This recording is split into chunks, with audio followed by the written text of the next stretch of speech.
I could hear the kids screaming and the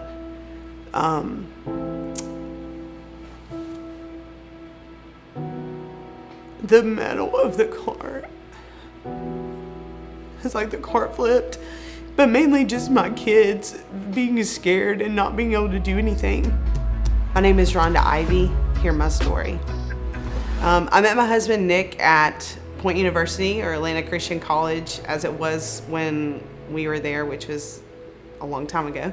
But his heart for Jesus was incredible. And so we ended up, we got married right after I graduated pretty much. And we have 3 incredible kids. Our first son, Zeke, is adopted.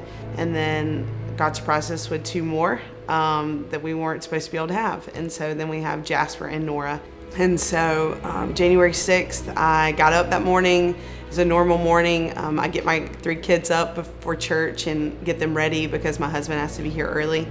Got in the car and we're heading out, and my son Jasper insists on milk all the time, everywhere we go. And so he's asking for milk. And so I pulled back in really quickly, unbuckled my seatbelt, jumped out of the car, ran inside, grabbed the milk, turned around, just kind of gave it to him.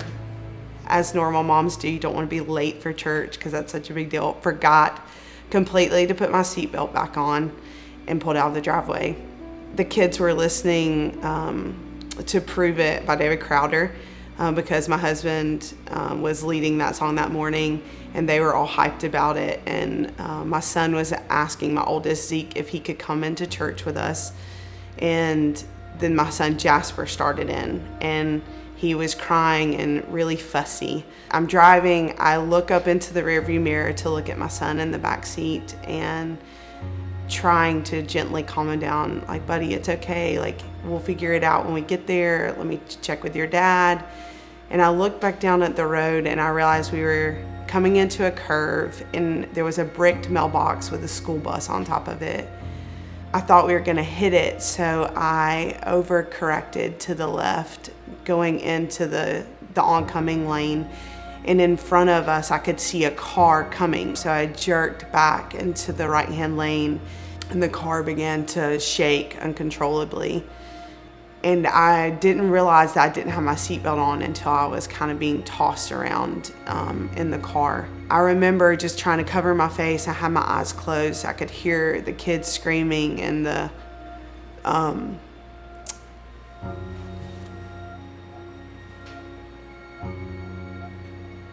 metal of the car. It's like the car flipped, but mainly just my kids being scared and not being able to do anything.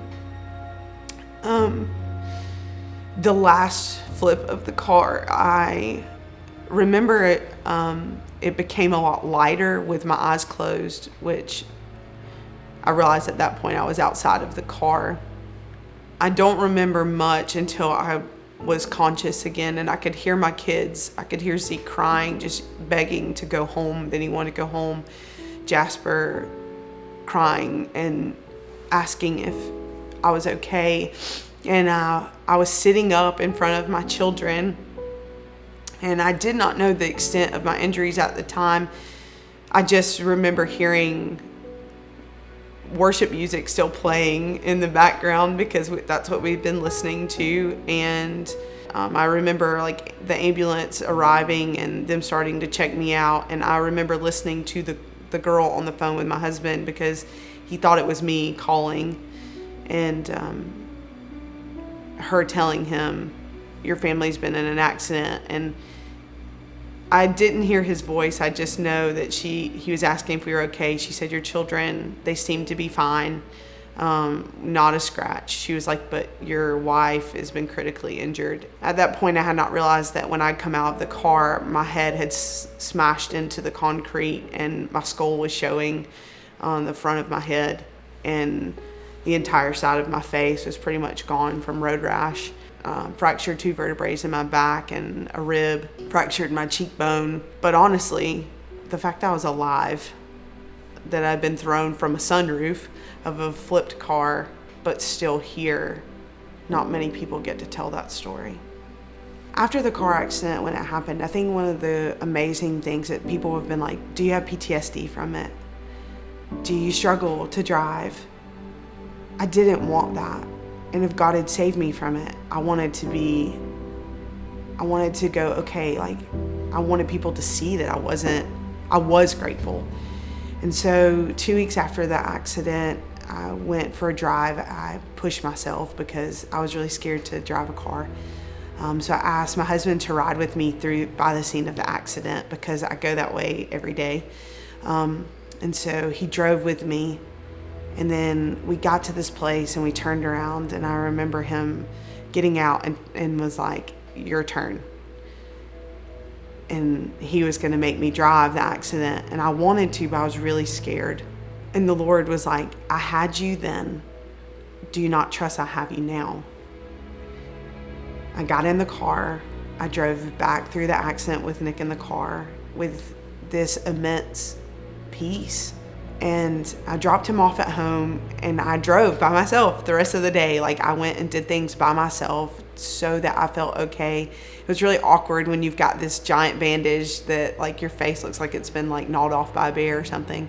And I think I still battle with those things that like I look like a monster sometimes. Like the enemy wants me to feel these lies and believe these lies that I have these massive scars on my face. And it's hard sometimes because little kids love to be like, what happened to your face?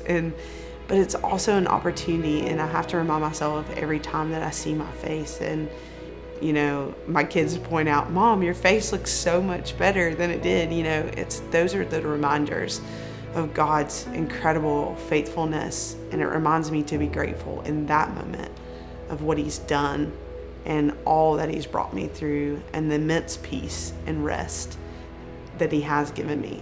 And it's not always in the way that we expect, but it is always good.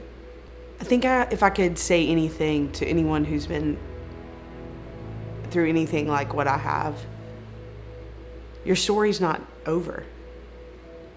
God's still working in you and has incredible things in store if you just are vulnerable enough to share. Not to feel like you have to be someone other than who you truly are. God wants to use the deepest hurts, the happiest of times, to bring joy and hope to someone else. And so if I could say anything, it's not to be afraid, to wear your scars proudly, and to know that God's doing something even in the midst of those.